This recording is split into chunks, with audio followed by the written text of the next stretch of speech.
Ó, gente, bom domingo para vocês. Hoje é domingo, dia 17 de maio, certo? Dia 17 de maio. Pois é. Estou eu aqui faltando 10 minutos para as 2 horas da tarde, gravando mais um vídeo para falar do jogo do Santos, tá? 16ª rodada do Campeonato Brasileiro, novamente enfrentando o Curitiba e tudo errado, né? Tudo errado e com direito à goleada do adversário ainda no primeiro tempo. Bom, vamos lá. O jogo hoje foi na Neoquímica Arena, 11 da manhã, tá certo? Ok, lá em Itaquera, zona leste de São Paulo, tá? Eu nunca fui na Neoquímica Arena, tá? Eu até pensei em assistir, por exemplo, um Santos e Corinthians lá, mas de uns 10, 12 anos pra cá, né? O Ministério Público de São Paulo tirou, né, a torcida visitante em clássico. Então, clássico envolvendo Santos, São Paulo, Corinthians e Palmeiras, só torcida do time mandante, né? Uma ação aí para tentar coibir a violência entre as torcidas e tudo mais, né? Como se eles precisassem necessariamente de um jogo, né? Para marcar de se encontrar em algum lugar ou armar uma emboscada, enfim, tá? Sempre fui contra essa medida, tá? Existem leis que muitas vezes elas não são cumpridas porque são chamados jeitinho que faz alguma coisa, né? Enfim, mas enfim, aqui no estado de São Paulo, infelizmente as coisas são assim, né? Tá? Por isso eu acabei nunca indo conhecer a Neoquímica Arena, tá? Poderia até, né, através de um colega meu corintiano e tal, ir conhecer, né? Mas enfim, não conheci. Mas eu ouço muito bem, eu ouço falar muito bem, que é um bonito estádio, tem uma bela de uma estrutura, tá? Principalmente chama a atenção o mármore por dentro, tá? Tudo em volta funciona, é legal pra caramba, uma ampla área de estacionamento, não à toa, né? Em 2014 sediou 6 jogos da Copa do Mundo, tá? Inclusive o jogo de abertura do Brasil contra a Croácia, tá? E o último jogo foi das semifinais, a Argentina e Holanda, De lá pra cá, por exemplo, nos últimos 2 anos, 2024 e 2025, quando a NFL resolveu, a Liga de Futebol Americano resolveu, né, fazer um jogo aqui no Brasil, né, porque o público brasileiro tem um público que cresceu bastante, um mercado muito interessante para ser explorado, né, pelos americanos, e eles trouxeram 2 jogos de abertura aqui no Brasil em 2024 e 2025 foi na Neoquímica Arena, né, ou seja, mas é um estádio longe para Dedéu, tá? Tudo bem, tem metrô que chega lá, sabe? Mas ele está na zona leste de São Paulo, tá? E tem que levar em consideração que São Paulo está entre as 10 maiores cidades do planeta, tá? Teve muita gente que saiu daqui da Baixada Santista, com certeza subiu para assistir o jogo. O jogo foi às 11 da manhã. Imaginem que horas que muitas pessoas tiveram que acordar para chegar pelo menos 1 hora antes do jogo, né? Pela informação que foi dita que foi vendido mais de 40 mil ingressos, foi vendido toda a carga de ingressos, né? Ok, aprovado, a grande massa de santistas está na Grande São Paulo, tá? Então, pelo menos uma vez, na minha opinião, se não for uma vez por mês, que é muito aí fictício, mas uma vez a cada 2, 3 meses, o Santos tem que subir realmente para São Paulo para mandar jogo lá, né? Mas tudo isso para o Santos fazer o seu torcedor passar essa vergonha, passar essa humilhação, tá? Um jogo que tinha tudo para ser um jogo que o Santos pudesse ganhar e subir posições na tabela do Campeonato Brasileiro e se afastar mais ainda na zona de rebaixamento, enfrentando um adversário que ele mesmo derrotou, tá? No meio de semana, pela Copa do Brasil, eliminando esse adversário e avançando para as oitavas de final. Mas enfim, tá? O desastre já começou na escalação do time, tá certo? É fácil apontar o dedo para os jogadores e falar que são perdedores, são fracassados e tudo mais, mas, cara, você tem um comando técnico. O técnico tem o dever e a obrigação de conhecer o seu time, de conhecer os jogadores que realmente fazem o time funcionar e aqueles jogadores que não fazem o time funcionar. E eu já venho há um bom tempo dizendo que o Santos não tem um banco de reserva. Tá? O Cuca achou um time de toque de bola, principalmente, entre os titulares, mas toda vez que precisa recorrer ao banco de reserva, é um desastre, tá? O Cuca hoje resolveu, tudo bem, o Cuca hoje não teve o João Schmidt, tá? E nos 5 minutos iniciais do jogo de Curitiba sentiu uma lesão, sentiu uma dor muscular, teve que sair para a entrada do Ilharão naquele jogo, tá? O Gabriel Menino, que voltava do departamento médico, entrou no final, também sentiu dores musculares, saiu chorando também, ou seja, 2 jogadores que não estavam disponíveis hoje, tá? E não jogaram hoje, que não estavam disponíveis, além do Tassiano, né? Deixa eu ver quem mais aqui também não jogou hoje, tá? Além do Tassiano, o Vinícius Lira, né? Lesão no joelho, só volta no ano que vem, enfim. Mas o Cuca resolveu mexer na estrutura tática do time, não é que ele montou uma tática diferente, mas ele mudou os alicerces, mudou os nomes, tá? E a coisa desandou na escalação dele. Fez bobagem, fez merda. Tá certo? Porque ele, no meio de campo, tá? Na lateral direita, ele botou o Mike para jogar, tá? Tudo bem, o Mike por si só não comprometeu, mas eu entendo que é um ex-atleta, é um ex-jogador. Tá aí por conta da panelinha do senhor Alexandre Matos, que é o gerente de futebol, tá? Alexandre Matos ganha 300 mil reais por mês. E ainda por cima ganha comissões de jogadores que ele traz pro Santos, tá? Então, o Mike faz parte da panelinha dele, porque ele tem amizade com o Alexandre Matos, conhece o Alexandre Matos, mas eu entendo que é um ex-atleta, um ex-jogador de futebol, que está ganhando R$1 milhão por mês. É um absurdo, para não jogar absolutamente nada. Tá? Eu não vejo a hora desse cara não jogar mais com a camisa do Santos. Quer continuar sendo atleta, quer continuar sendo jogador? Vai enganar trouxa em outro lugar, mas não dá. Tá? Então jogou com o Mike na lateral direita, já foi um erro, poderia manter o Igor Vinícius, tá? Mexeu na dupla de volantes, sem necessidade, tá? Mantinha ali pelo menos o Christian Liva, né? Fazendo a função do 8, né? Mas não, ele colocou o Ilharão e o Gustavinho, e o Gustavo Henrique, voltou de lesão. O Gustavo Henrique jogou uns 7, 8 minutos na partida lá de Curitiba, né? Mas são 2 jogadores que nem o Ilharão já esse ano, o futebol dele caiu demais. E o Gustavo Henrique é um cara que é um rapaz, é um moleque prestativo, corre, marca, rouba a bola, mas, cara, ele tecnicamente é um jogador fraco, tá? Para não dizer, não vou dizer ruim, mas é fraco, tá? Ele não serve para fazer a função do 8, né?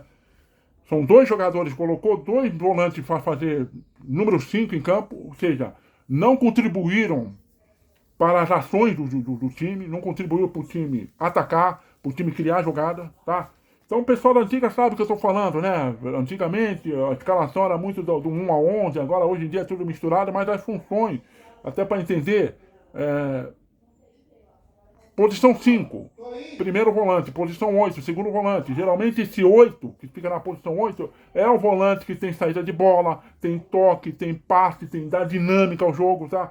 Então o Gustavo Henrique e o Ilharão jogando juntos, em outros jogos já provaram que não deu certo. Então o Cuca, ele replicou, de saída pro jogo, ele replicou coisas que não funcionam, que não dão certo, tá? Então já cometeu esse erro aí, tá? E aí ele tirou o Barreal para colocar o Moisés, tá? O Barreal era um jogador que estava já se acostumando a jogar ali pelo lado esquerdo do campo, tá? Aberto pela ponta esquerda, tá? E replicando ali funções com o Escobar, né? Escobar numa posição, num posicionamento mais defensivo, né? Mas o Moisés, além de ele não cair pela esquerda do jeito que o Barreal estava fazendo, muitas vezes ele se colocava na posição de 9, tá? O Neymar saindo da área, trombando ali com o Roeger, sabe? E o Moisés pouco participativo, a bola pouco chegando nele. O Moisés é um jogador que é exemplo do Rony, ele precisa de espaço para jogar, tá?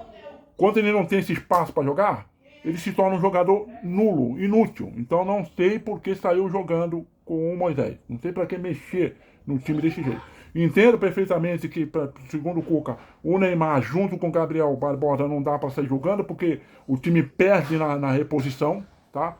Mas enfim, colocar o Moisés, cara, foi um erro crasso que ele cometeu. Crasso. tá? O time, sabe, o time praticamente em termos ofensivos não produziu, não começou, não jogou nada, tá? No jogo de Curitiba, enfrentando esse mesmo Curitiba, o Curitiba praticamente veio com o mesmo time que perdeu pro Santos lá, né? Só uma pequena ou outra alteração, mas basicamente o mesmo time, tá? No jogo lá de Curitiba, os 15 minutos iniciais, o Curitiba mandou no jogo, tá? E depois o Santos achou um golaço do Gabriel Bom Tempo e o Santos passou a dominar as ações, tá? E o Curitiba é um time que quando ficou numa posição de ter que buscar o resultado, de ter que propor o jogo, ele mostrou os seus pontos fracos, tá? Porque, tirando esse bom jogador que o meia que o Curitiba tem, um português, o Josué, né? Muito bom jogador, o resto do time deixa a desejar. Depende muito, né? De correria, de velocidade, essas coisas todas, de ter espaço para jogar, tá? E foi justamente a proposta que o Curitiba teve hoje na Neoquímica Arena. Não, vem Santos e na hora que eu retomar a bola eu vou fazer ligação direta pro ataque e vou incomodar você aí. E foi justamente isso que aconteceu, tá? O Santos até o final do primeiro tempo não conseguiu finalizar uma bola na direção do alvo. Nada, o goleiro do Curitiba não tem que fazer nada, até o final do primeiro tempo. Então, o primeiro tempo já simplesmente, sabe, acabou, o time acabou, né? Segundo tempo não serviu pra porcaria nenhuma, o time simplesmente não produziu. Então, com 5 minutos de jogo, tá? 5 minutos de jogo, o Curitiba já fez o gol, tá? Numa jogada que eu entendo que foi mérito do time do Curitiba, tá certo? A defesa rebateu uma bola, né, que foi levantada na área. Esse Josué, ele já fez a ligação direta pro Breno Lopes, tá?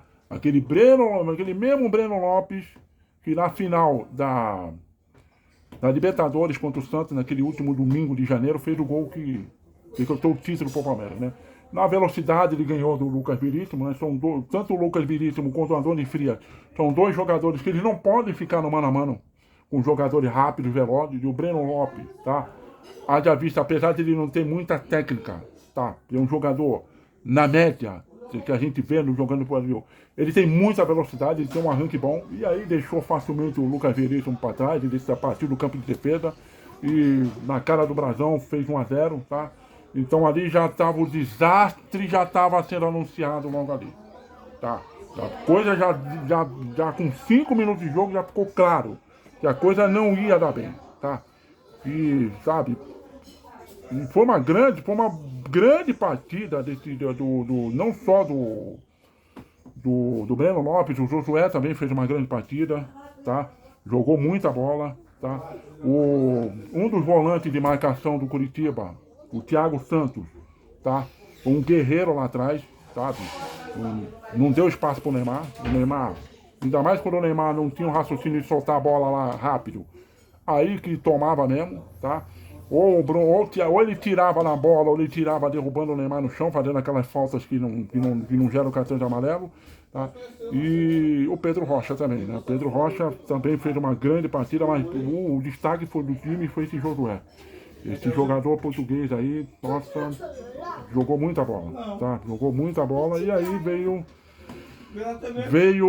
o segundo gol, tá? Mais uma jogada dele, muito bem feita por esse Josué. Ele limpou a jogada lá no campo de defesa, driblou 2 jogadores, já acionou o ataque, tá?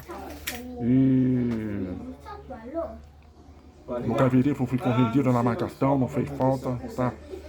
Pedro Rocha deu um drible desconcertante, acho que não sei se foi do próprio Lucas Veríssimo, se foi no Andoni Frias, deixou no zagueiro do Santos de bunda no chão e rolou pro Breno Lopes fazer o segundo gol, tá? Então 2-0, a vaca já foi pro Bélgica, tá? Teve a menor condições, o Santos ficou um time bastante rendido em campo, tá? E eu me lembro que com 2-0 contra, já era necessário a intervenção do Cuca, tá? Já era necessário a intervenção do Cuca, que o time estava completamente vendido, completamente abatido, tá? E aí veio o terceiro gol, que foi o pênalti do Escobar, tá? Mais uma vez o Lucas Veríssimo hoje teve péssimo hoje, tá? Tá? Gosto dele, gosto dele a ponto de até achar que ele deveria ser o capitão do time, não o Neymar, tá? O Neymar não tem postura de líder. O Neymar é um líder técnico de campo, mas não tem essa postura de líder, sabe? Fora de campo, de conversar. Eu acho que o Lucas Veríssimo se encaixaria melhor na função do que isso, mas hoje o Lucas Veríssimo, péssimo. Mais um drible desconcertante que ele tomou, tá? A bola chegou no Breno Lopes e o Escobar, né? Chegou atrasado e pênalti, sabe? Realmente foi pênalti, né? O atacante o Pedro Rocha bateu, tá? Fez 3-0, tá? E poderia ter virado 4. Teve outra bola levantada na área, escanteio, rebatida pela zaga do Curitiba, né? O Laverde foi acionado numa ligação direta, ou seja, hoje o Santos propiciou ao Curitiba fazer o jogo que ele queria fazer, tá? Sabe? Cometer erro no ataque, cometer erro na saída de bola e, ligação direta no ataque. Então deu tudo certinho pro Curitiba no primeiro tempo, tá? Haja vista também, que eu não sei se foi por conta da forte chuva, o gramado estava bastante escorregadio hoje, tá? Não é um gramado 100% artificial, mas tá. E choveu bastante, esse final de semana, principalmente na Grande São Paulo, choveu pesado, choveu forte, né? Ontem o Palmeiras jogou na Arena Barueri, empatando com o Cruzeiro em 1-1, também estava chovendo, então houve muitos jogadores escorregando, caindo, né? E, enfim, não é justificativa, porque estava ruim, estava escorregadio para os dois lados, né? Mas, enfim, primeiro tempo desastroso, tá? Ainda no primeiro tempo, o Cuca mexeu no time, finalmente tinha que mexer no time, né, Cuca? Tá? Ele colocou o Christian Oliva no lugar do Mike, tá? E jogou o Gustavinho temporariamente para fazer a função de lateral direito, tá? Mas a coisa já tinha ido pro brejo, não deu, se bem que essa entrada ajudou o time a produzir uma única jogada de ataque no primeiro tempo, né? Como a bola foi levantada pelo próprio Gustavo Henrique na área, né? O Escobar. Aí tem que destacar a presença do goleiro do Curitiba, acho que é o Rangel, né? Qual é o nome do goleiro do Curitiba? Deixa eu dar uma olhada aqui, tá? Deixa eu pegar o nome dele aqui, que foi uma grande atuação, foi a única vez que o goleiro do Curitiba trabalhou, né? O Pedro Rangel, né? A cabeçada do Escobar, ele deu a ponta, desviou a bola, que bateu no travessão, levantou a tempo de impedir o gol de cabeça do Neymar e o Roende bateu para fora, tá?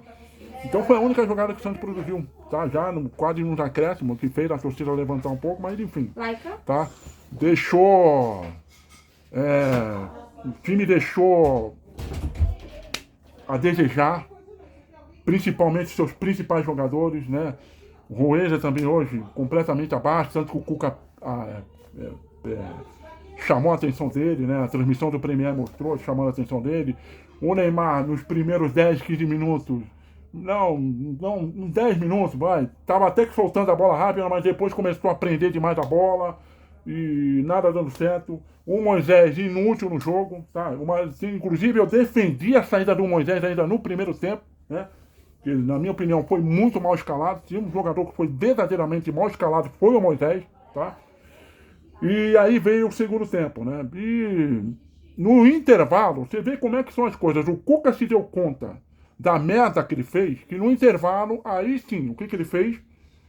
Ele colocou os jogadores que realmente deveriam sair jogando, tá? Vamos lá. Em primeiro lugar, no intervalo, ele tirou o Gustavo Henrique, né? Ele tinha que tirar a dupla de volante, tá? Isso é fato. Tanto o Gustavo Henrique quanto o Ilharão tinham que sair, porque se tinha que buscar um resultado, se tinha que partir para cima, tinha que abafar o Curitiba, com dois volantes, e nenhum deles sabe fazer a função do 8, né? Nenhum deles contribui para organizar um ataque, organizar a jogada, então esses dois volantes tinham que sair. Então ele tirou os dois. Tirou o Gustavo Henrique, tá? Para colocar o Luan Pérez, tá? Aí eu até pensei, 3 zagueiros não, né? Ele colocou o Luan Pérez lá e puxou o Adonis Fria para fazer o papel de lateral, tá? E aí ele tirou o Ilharão para colocar quem? Deixa eu ver aqui, não tá aparecendo a informação, deixa eu buscar aqui. Tirou o Ilharão para colocar o Álvaro Barreal, tá? Aí, enfim, e colocou o Gabriel Barbosa, porque aí precisou buscar o resultado, tinha que colocar, tinha que jogar tanto com o Neymar quanto com o Gabriel Barbosa. Colocou o Gabriel Barbosa no lugar do Moisés, tá? Isso aí realmente tinha que sair, porque não era jogo para ele, não era jogo que funcionasse para as características dele, não tinha nem que sair jogando, tá? E até teve uma finalização do Gabriel Barbosa ali, né, nos primeiros minutos, tal, de fora da área e tal. Mas aí aconteceram 3 fatos no segundo tempo que simplesmente esfriou o jogo, sabe? Esfriou a torcida e simplesmente acabou, decretou a derrota do Santos, né? Em primeiro lugar, o Luan Pérez tomou um balaço no rosto, né, num chute de fora da área, né? Caiu desacordado no chão, desmaiou, tal. É, houve aquele pedido dos jogadores dos 2 times para a entrada do médico, né? Acabou entrando logo de cara na ambulância, né? Porque ele ficou desacordado no chão, tá? E aí, mesmo que na insistência dele querer jogar, acharam por bem já colocá-lo na ambulância. Então, foi uma substituição provisória, né? Hoje em dia o futebol permite 5 substituições, mas quando você tem uma substituição que envolve que um jogador tem que sair porque ele sofreu algo que está colocando em risco a integridade física e a saúde dele, então ela não conta, ela não entra na relação das 5 substituições, tá? O Santos precisou fazer uma substituição provisória em virtude do que aconteceu com o Luan Pérez, a bola que ele tomou no rosto, tá? O Santos já tinha mais uma substituição a fazer, então essa substituição, a entrada do João Ananias no lugar do João Pérez não contou como quinta e última substituição. Então, porque envolveu uma saída necessária, imediata de um atleta que estava com a sua integridade física em risco. Então, o Santos ainda teria mais uma substituição e não ia servir para nada. Então, isso aí deu uma esfriada no jogo, tá? Aí teve um momento, tá? Que o Neymar estava ali, a transmissão da Premier, né? Estava mostrando ele passando a mão na panturrilha direita, sentindo a dor, né? E ele veio fazer um tratamento ali com o médico, né, para passar algum gel, alguma coisa ali na panturrilha para dar uma aliviada. E aí a confusão começou porque o quarto árbitro levantou a placa de substituição, tá? Para a entrada do Robson Júnior, tá? E colocou o número do Neymar como jogador que iria sair, tá? E aí a confusão foi armada porque tanto o Neymar quanto o Cuca discutiram com o quarto árbitro dizendo que não era isso, o papel que eu entreguei para você não estava marcado o número 10, estava marcado acho que o número 31, que era o Escobar, ou seja, era o Escobar que tinha que sair do jogo, tá? Era o Escobar que deveria ter sido substituído, tá? Aí o Neymar invadiu o campo, tumultuou o jogo, chamou a atenção do árbitro, o árbitro deu cartão amarelo para ele, e vem o quarto árbitro te explicar o ocorrido. O Neymar pega um papel, mostra o papelzinho com o número 31 para a câmera de transmissão do Premier, tanto que eu estava vendo o jogo, o Premier foi uma transmissão exclusiva do Premier. Eles congelaram a imagem e realmente mostrou lá o número 31, que quem deveria sair era o Escobar, né? Não o Neymar. Mas aí já tinha sido efetuada a troca, não podia voltar atrás, o árbitro pediu, mandou, né, educadamente o Neymar se retirar, que infelizmente, ok, o quarto árbitro, pelo que entendi, reconheceu o erro dele, mas não tinha o que fazer, e o Neymar teve que sair, né?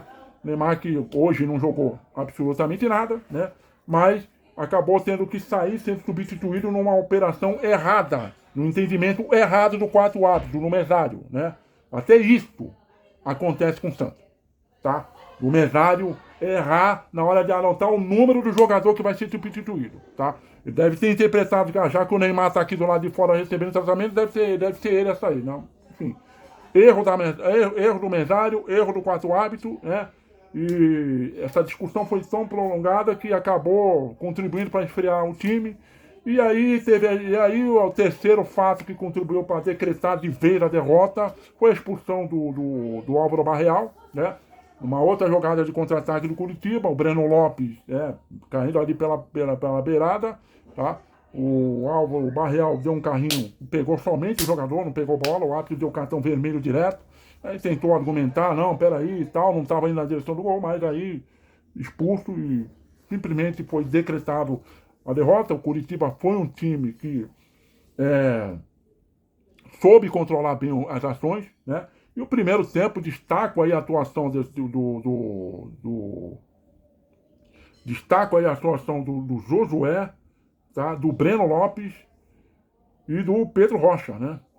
São jogadores que lá na frente infelizaram a zaga do Santos, além do Thiago Santos, né? Um dos volantes lá que foi guerreiro no meio de campo, não perdeu uma dividida, tá?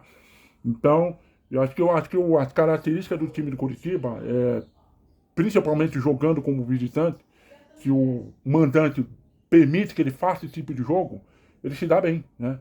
E com tudo isso, o Curitiba foi para a sexta colocação do Campeonato Brasileiro, né? Ainda vai rolar o jogo das 4 da tarde, né? O Santos permanece na décima, o Santos está na 16ª colocação agora, né? Porque se o Santos ganhasse, passaria até o próprio Curitiba, porque o Santos começou a rodada com 18 pontos, Curitiba com 20, então poderia passar o Curitiba, ficar ali entre os, pelo menos temporariamente, na 11ª colocação, dependendo dos jogos da tarde, né? O Santos agora está na 16ª colocação, uma posição acima da zona de rebaixamento. Se o Grêmio vencer o jogo das 4 da tarde em Salvador contra o Bahia, o Grêmio vai para a 16ª e joga o Santos para a 17ª colocação. Ou seja, o Santos tinha tudo para terminar a rodada.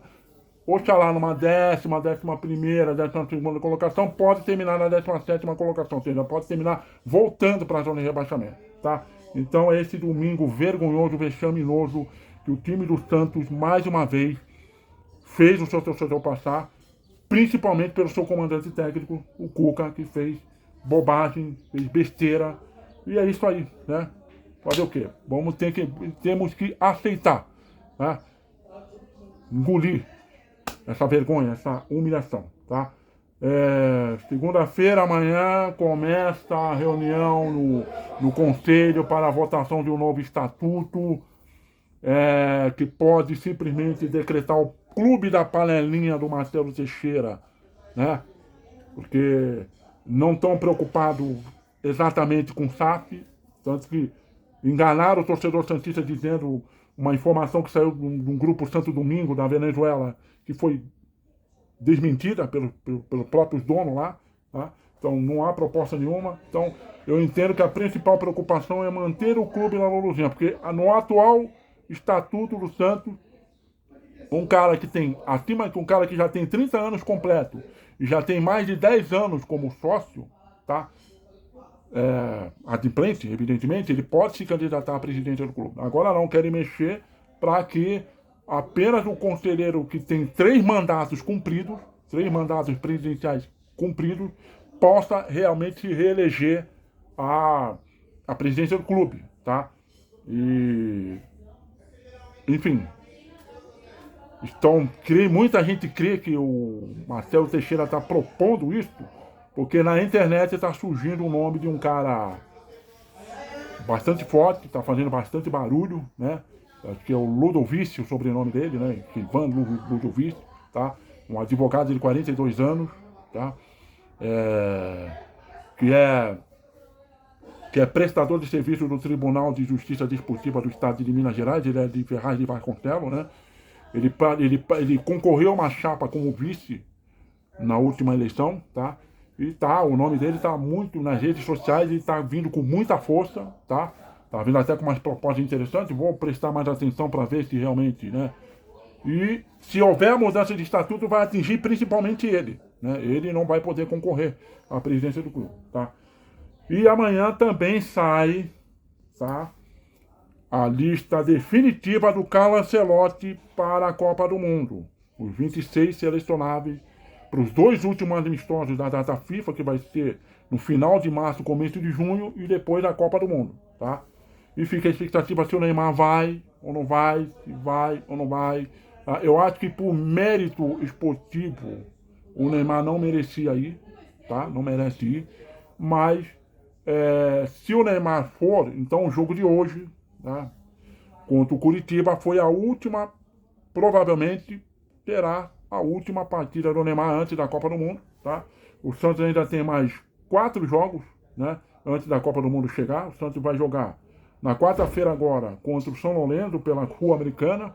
Mesmo o Santos não tendo uma vitória e sendo o último colocado no grupo, né? Que é o grupo D. O grupo é tão fraco que o Santos ainda tem chance até de ser primeiro colocado no grupo, tá? Depois, sábado que vem, o Santos vai enfrentar o Grêmio em Porto Alegre. Pode ser o jogo do desesperado, para a briga para sair da zona de rebaixamento, tá? Na outra terça-feira, o Santos enfrenta o Deportivo Cuenca pela última rodada da fase de grupo da Sul-Americana, tá? E no último sábado de maio, o Santos vai manda o jogo contra o Vitória da Bahia, provavelmente de César Miro. Esse vai ser o último jogo do Santos antes da Copa do Mundo, porque dia 31 de maio, que é o último domingo de maio, e dia 6 de junho, que é na sexta-feira seguinte, o Brasil faz os seus 2 últimos amistosos pela data FIFA, tá? Aí no dia 13 estrear na Copa do Mundo lá nos Estados Unidos, tá? Então o Neymar pode ser sido a sua última partida, caso ele seja convocado, tá? A falta de personalidade de muitos jogadores, personalidade jogando dentro de campo com a camisa da seleção brasileira, de muitos jogadores da seleção brasileira, é tão grande a falta de personalidade, é tão grande, tá? O quanto eles são perdedores com a seleção brasileira, tá? Que é capaz de o Neymar ser convocado por causa disso, tá? Mas eu acredito que o Lancelotti lá amanhã, né, nessa segunda-feira, talvez no momento que você esteja vendo esse vídeo já saiba quem são os 26, eu acredito que o Ancelotti não deva levar, mas pode ser que ele leve por causa disso, tá? Porque jogadores como Rafinha, Vinícius Júnior, que jogam em clubes grandes como Real Madrid, Barcelona, com a camisa da seleção brasileira eles não conseguem nada, então eles estão ansiosos, eles anseiam pela presença do Neymar, tá? Parece que eles anseiam pela presença de alguém que tire o protagonismo deles, de alguém que tire a pressão deles, tá? Porque eles estão fracassados com a camisa da seleção brasileira, tá? E ficam implorando pela presença do Neymar, e o Neymar fisicamente, sabe, deixando a desejar principalmente, né? Futebolisticamente também, porque muitas decisões que o Neymar toma, tá, estão erradas. Quem assiste os 90 minutos de um jogo do Santos sabe que o Neymar, e foi um cara racional, sabe que o Neymar não tem a mínima condição de ser convocado, tá? Copa do Mundo, seleções top, jogo de altíssimo nível, sabe? Um nível indo muito lá pra cima, não tem condições esse Neymar render lá, tá? Sabe? Agora, quem assiste os melhores momentos só vê, por exemplo, o gol que o Neymar fez contra o Vasco, né? Que dá aquela cavadinha por cima. Ah, não, tá vendo? Tem que ser convocado. Então é isso, vamos ver o que vai acontecer no dia da manhã, tá? Então, fechei, já, agora vou encerrar aqui, vou almoçar com a família, tá? A família esperando sentar à mesa para almoçar. Vou ver se de repente o tempo dá uma estiadinha, eu possa dar uma voltinha com os cachorros e esquecer esse jogo, tá? Esquecer essa vergonha, esquecer esse vexame. Obrigado se vocês vêm acompanhar até aqui, tá? Se for possível, dá o like, deixa o like, deixa o dislike, não tem problema. Se for possível, compartilha, tá? Dá essa força aqui pra mim. Até quarta-feira, boa semana pra vocês, se cuidem, porque pra nós, seres humanos, de um modo geral, o nosso bem mais valioso é a saúde, tá? Tá aí, um grande abraço pra vocês, tchau, fui.